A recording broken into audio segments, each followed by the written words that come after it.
নমস্কাৰ এই মুহূৰ্তত আহি পৰিছে ৰাতিপুৱাৰ কেইবাটা গুৰুত্বপূৰ্ণ খবৰ। আজি হৈছে 2 জানুৱাৰী 2025 জনতাই মানিব লাগিব 25 টকাৰ নতুন নিয়ম। লগতে ধনী আৰু দুখীয়া সকলোৰে বাবে অসমৰ মুখ্যমন্ত্ৰী ডক্টৰ হিমন্ত বিশ্ব শৰ্মাই নতুনকৈ কেইবাটাও নতুন আঁচনি মুকলি কৰিছে। কৃষকৰ পৰা আৰম্ভ কৰি লগতে অৰুণোদয় ৰেচন কাৰ্ডৰ হিতাধিকাৰীৰ বাবে এটা ভাল খবৰ। লগতে গোটৰ বাহিৰে একাউণ্টত কেতিয়াও সম্ভৱ 10,000 কোটি টকা, ইয়াক লৈ কেইবাটাও গুৰুত্বপূৰ্ণ সিদ্ধান্ত গ্ৰহণ কৰিছে মুখ্যমন্ত্ৰী ডাঙৰীয়াই। কেৱল এয়াই নহয়, লাখ লাখ অৰুণোদয় হিতাধিকাৰীৰ বাবে এটা ভাল খবৰ। অৰুণোদয় আঁচনি লিষ্টত নাম থাকিলে আপোনাৰ একাউণ্টত সোমাব 12,000 কোটি টকা। চৰকাৰে নতুনকৈ টয়লেট এখন লিষ্ট প্ৰকাশ কৰিছে। লিষ্টত এতিয়াই চেক কৰক আপোনাৰ নামটো আছে নে নাই। লিষ্টত নাম থাকিলে লাভ কৰিব 12,000 কোটি টকা। লগতে কেইবাটাও ৰাজনৈতিক খবৰৰ লগতে অৰাজনৈতিক খবৰ যুগুত কৰা হৈছে আজিৰ দিনটোত। গোটেই অসম তথা ভাৰতৰ বিভিন্ন প্ৰান্তৰ পৰা যুগুত হৈছে কেইবাটাও ডাঙৰ খবৰ। এনেবোৰ খবৰ নিতৌ পাই থাকিবলৈ চেনেলটি ছাবস্ক্ৰাইব কৰি ভিডিঅ'টো এটা লাইক কৰিবলৈ নাপাহৰিব। আজিৰ আমাৰ প্ৰথম খবৰ গুৰুত্বপূৰ্ণ খবৰ হৈছে অসমবাসীৰ বাবে এটা ডাঙৰ খবৰ। 2025 জনতাই মানিব লাগিব 25 টকাৰ নতুন নিয়ম। 25 টকাৰ নতুন নিয়ম সলনি পৰিছে 2025। আজিৰ পৰা জনতাই মানিব লাগিব 25টা নতুন নিয়ম। জনতাৰ বাবে 2025 আহিব কেইবাটাও পৰিৱৰ্তন। 1 জানুৱাৰীৰ পৰা ৰেচন কাৰ্ড থকা সকলৰ বাবে বাধ্যতামূলক হ'ব EKYC। যদি আপুনি নতুনকৈ ৰেচন কাৰ্ড লাভ কৰিছে তেনে ক্ষেত্ৰত আপোনাৰ ৰেচন কাৰ্ডৰ EKYC কৰিব লাগিব। অন্যথায় ৰেচন কাৰ্ডৰ সামগ্ৰী আপুনি নাপাব, ৰেচন কাৰ্ড বন্ধ হৈ পৰিব। ৰেচন কাৰ্ডৰ ক্ষেত্ৰত আয়ৰ সীমাৰো হ'ব পৰিৱৰ্তন আৰু ৰেচন কাৰ্ডক লৈ কেইবাটাও গুৰুত্বপূৰ্ণ সিদ্ধান্ত গ্ৰহণ কৰিব 2025 চনত। চহৰ অঞ্চলৰ বাসিন্দাৰ বাৰ্ষিক আয় 3 লাখ টকা হ'লে যোগ্য বিবেচিত নহ'ব বুলি এও নতুনকৈ নিয়ম সলনি হ'ব 2025। গ্ৰাম অঞ্চলৰ বাসিন্দাৰ বাবে 2 লাখ টকাৰ অধিক হ'লে যোগ্যতাৰ বিবেচিত নহ'ব আৰু চৰকাৰে গ্ৰাম অঞ্চলৰ লোকৰ বাবে কেইবাটাও গুৰুত্বপূৰ্ণ নিয়ম সলনি কৰিছে।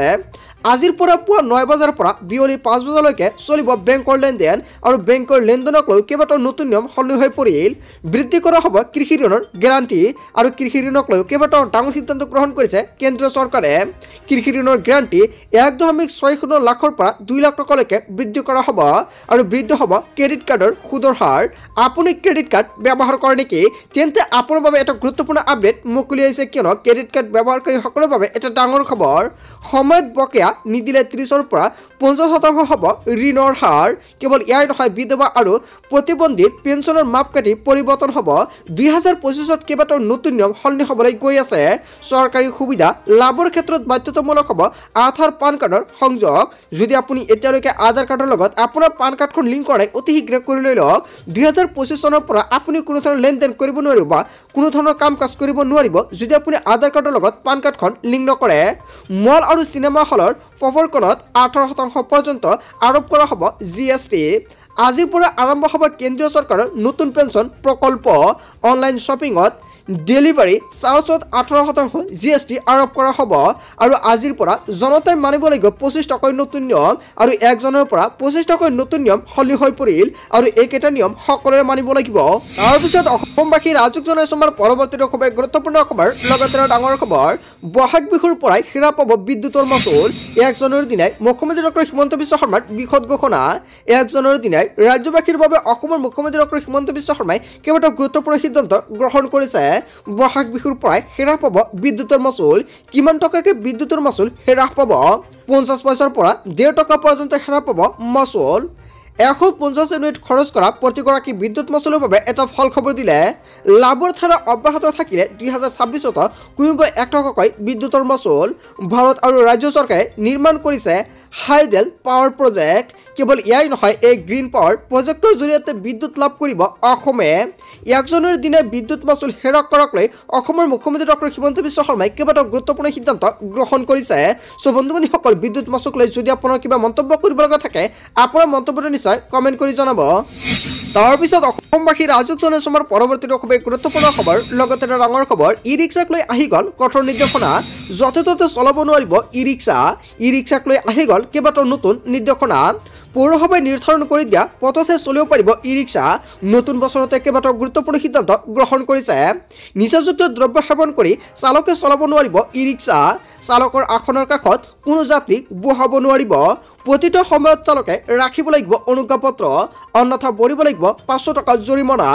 নিৰ্ধাৰিত নিৰীক্ষণতকৈ ল'ব নোৱাৰিব অতিৰিক্ত ভাড়া আৰু প্ৰথম পৰ্যায়ত 1 কিলোমিটাৰত 10 টকা ল'ব পাৰিব ভাড়া আৰু পৰৱৰ্তী প্ৰতি কিলোমিটাৰত 5 টকাকৈ ল'ব পাৰিব ভাড়া। য'তে ত'তে যাত্ৰী উঠা নমা কৰিব নোৱাৰিব। 5 জনতকৈ অধিক যাত্ৰী উঠাব নোৱাৰিব ই ৰিক্সাত। কেৱল ইয়াই নহয়, নিয়ম ভংগ কৰিলে ভৰিব লাগিব জৰিমনা।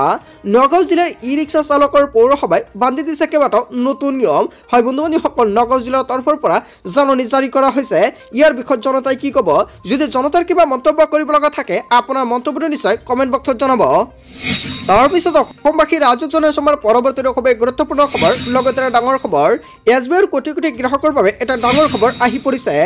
SBIৰ কোটি কোটি গ্ৰাহকৰ বাবে এটা গুৰুত্বপূৰ্ণ আপডেট প্ৰকাশ পাইছে। আপোনাৰ SBIৰ বেংক একাউণ্ট আছে নেকি? তেন্তে আপোনাৰ বাবে এটা ডাঙৰ খবৰ। যদিহে SBIত আপোনাৰ একাউণ্ট আছে তেন্তে এই বাতৰিটো আপোনাৰ বাবে খুবেই গুৰুত্বপূৰ্ণ খবৰ। লগতে আজিৰ ভিডিঅ'টো আপোনালোকে বেছিকৈ শ্বেয়াৰ কৰি দিব। SBIৰ গ্ৰাহক আৰু প্ৰবঞ্চনা কৰিবলৈ বিভিন্ন চক্ৰৰ পৰা আহিব পাৰে আপোনাৰ মোবাইল ফোনত মেছেজ। যদি আপোনাৰ SBIৰ একাউণ্ট আছে তেন্তে আপোনাৰ বাবে ভিডিঅ'টো খুবেই গুৰুত্বপূৰ্ণ হ'ব, কিয়নো আপোনাৰ একাউণ্ট ব্লক কৰি দিয়া হ'ব পাৰে বুলি আপোনালৈ আহিব পাৰে মোবাইল ফোনত মেছেজ। যদি আপোনাৰ SBIৰ একাউণ্টৰ লগত মোবাইল নম্বৰটো লিংক আছে তেন্তে আপোনাৰ বাবে এটা গুৰুত্বপূৰ্ণ আপডেট প্ৰকাশ পাইছে। আপোনাৰ একাউণ্টৰ KYC আপডেট কৰক বুলি মেছেজ আহিব পাৰে, কিন্তু ভুলতো এনেধৰণৰ লিংকত আপুনি ক্লিক নকৰিব। বেংকৰ তৰফৰ পৰা ফোন কৰা বুলিও আপোনালৈ ফোন কৰিব পাৰে। বেংকৰ নথিপত্ৰ আপডেট কৰিব লাগে বুলি আপোনাক বিচাৰিব পাৰে একাউণ্টৰ সবিশেষ তথ্য, কিন্তু এইসমূহত আপুনি ভুলতো কোনো ধৰণৰ উত্তৰ নিদিব, কাৰণ SBIৰ তৰফৰ পৰা কোনো ধৰণৰ তথ্য বিচাৰি ফোন নকৰে আপোনালৈ। দুষ্ট চক্ৰই কিদৰে SMS-ৰ দ্বাৰা জালিয়াতি কৰে আপোনাক। 1 নম্বৰত উল্লেখ কৰিছে SBIয়ে কেতিয়াও KYC আপডেট কৰিবলৈ, একাউণ্ট আনব্লক কৰিবলৈ, লগতে SMS, ইমেইল বা হোৱাটছএপত লিংক প্ৰেৰণ নকৰে।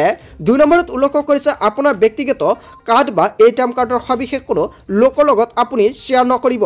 আৰু 3 নম্বৰত উল্লেখ কৰিছে এনেধৰণৰ ফোন কল বা মেছেজ আহিলে আপুনি ফোন কৰক অনলাইন 30 নম্বৰত। 4 নম্বৰত উল্লেখ কৰিছে হঠাৎ অকৃত্যশীল লেনদেন বন্ধ কৰিবলৈ অথবা ATM card, credit card block কৰাৰ বাবে মুকলি কৰা হৈছে ফোন নম্বৰ। আৰু ফোন নম্বৰ দুটা হৈছে 18001234 আৰু আন এটা নম্বৰ হৈছে 18002100 নম্বৰ। এই দুটা নম্বৰ এতিয়া আপুনি ছেভ কৰি ৰাখক। নতুন বছৰত 40 লাখ মহিলাই লাভ কৰিব 10,000 কোটি টকা। ৰাজ্যৰ লাখ লাখ মহিলাৰ বাবে এটা ফল খবৰ দিলে অসমৰ মুখ্যমন্ত্ৰী ডক্টৰ হিমন্ত বিশ্ব শৰ্মাই। ৰাজ্যৰ লাখ লাখ মহিলাৰ বাবে অসমৰ মুখ্যমন্ত্ৰী ডক্টৰ হিমন্ত বিশ্ব শৰ্মাৰ বৃহৎ ঘোষণা। শীঘ্ৰেই মহিলাসকলৰ একাউণ্টত সোমাব 10,000 কোটি টকা। কোনবোৰ মহিলাৰ একাউণ্টত 10,000 কোটি টকা সোমাই দিব, ইয়াক লৈ মুখ্যমন্ত্ৰী ডক্টৰ হিমন্ত বিশ্ব শৰ্মাই চিন্তা চৰ্চা কৰি আছে। 40 লাখ মহিলাই গাইপতি একাউণ্টত পাব 10,000 কোটি টকা। ইয়াৰ বাবে চৰকাৰক লাগিব 4,000 কোটি টকা। 10,000 টকা কেতিয়া লাভ কৰিব সেয়া চিন্তা কৰিব নালাগে মহিলাসকলে। মুখ্যমন্ত্ৰীয়ে কৈছে যেতিয়া এই টকা আপোনালোকৰ একাউণ্টত পাবই।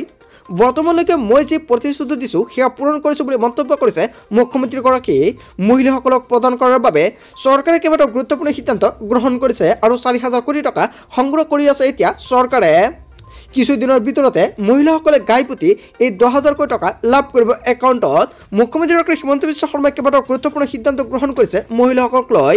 আৰু নতুন বছৰতে মুখ্যমন্ত্ৰী ডক্টৰ হিমন্ত বিশ্ব শৰ্মাই যিকোনো সময়ত আপোনাৰ একাউণ্টত সোমাই দিব পাৰে 10,000 কোটি টকা। যেতিয়া টকাটো প্ৰদানক লৈ গুৰুত্বপূৰ্ণ আপডেট এখন প্ৰকাশ কৰে মুখ্যমন্ত্ৰী ডাঙৰীয়াই, তেনে ক্ষেত্ৰত নিশ্চয় তেতিয়া আপোনালোকক আন এটা ভিডিঅ'ত জনাই দিম। তাৰ বাবে সকলোৱে আগতীয়াকৈ চেনেলটি ছাবস্ক্ৰাইব কৰি ৰাখিব। তাৰপিছত অসমবাসী ৰাজক জনাইছো আমাৰ পৰৱৰ্তী খুবেই গুৰুত্বপূৰ্ণ খবৰ, লগতে ডাঙৰ খবৰ। হাৰি নাযাব অৰুণোদয়ৰ ভুৱা হিতাধিকাৰী। চৰকাৰে হাতত লৈছে দীঘলীয়া এখন তালিকা আৰু চৰকাৰৰ হাতত এখন দীঘলীয়া তালিকা প্ৰকাশ পাইছে। অৰুণোদয় আঁচনিক লৈ ৰাজ্যৰ কেবিনেটত কেইবাটাও গুৰুত্বপূৰ্ণ সিদ্ধান্ত গ্ৰহণ কৰিছে মুখ্যমন্ত্ৰী ডাঙৰীয়াই। হাৰি নাযাব অৰুণোদয় আঁচনিৰ সুবিধা লাভ কৰি থকা চৰকাৰী চাকৰিয়াল। চৰকাৰী চাকৰি থাকিলেও আঁচনিৰ সুবিধা পোৱা একাংশৰ বিৰুদ্ধে কঠোৰ হৈ পৰিছে চৰকাৰ। কোনো পথে ভুৱা হিতাধিকাৰী থাকিব নোৱাৰিব অৰুণোদয় 2.0ত। চৰকাৰে প্ৰস্তুত কৰিছে এনে ভুৱা হিতাধিকাৰীৰ দীঘলীয়া তালিকা। ইতিমধ্যে 682 গৰাকী চৰকাৰী কৰ্মচাৰীৰ তালিকা সাজু কৰিছে চৰকাৰে আৰু এই 682 গৰাকী কৰ্মচাৰীৰ বিৰুদ্ধে কঠোৰ পদক্ষেপ ল'ব ৰাজ্য চৰকাৰে। বিভাগীয়ভাৱে কঠোৰ অনুশাসনমূলক ব্যৱস্থা লোৱাৰ সিদ্ধান্ত চৰকাৰৰ। আৰু চাকৰি লাভৰ পিছতো পোৱা অৰুণোদয়ৰ ধন ঘূৰাই দিব লাগিব চৰকাৰক। যদি আপুনি চাকৰি লাভ কৰিছে আৰু আপুনি অৰুণোদয় আঁচনিৰ টকা যি টকা লাভ কৰিছে সেয়া চৰকাৰক ঘূৰাই দিব লাগিব। আৰু এনে বহু চৰকাৰী চাকৰিয়াল থকাৰ সম্ভাৱনা ব্যক্ত কৰিছে মুখ্যমন্ত্ৰীগৰাকীয়ে। চৰকাৰে ব্যৱস্থা লোৱাৰ পূৰ্বে এনে লোকক আঁচনিৰ পৰা নাম কৰ্তন কৰাৰ বাবে আহ্বান জনাইছে, অন্যথা পৰৱৰ্তী সময়ত ধৰা পৰিলে কঠোৰ ব্যৱস্থা গ্ৰহণ কৰিব চৰকাৰে। অৰুণোদয় আঁচনি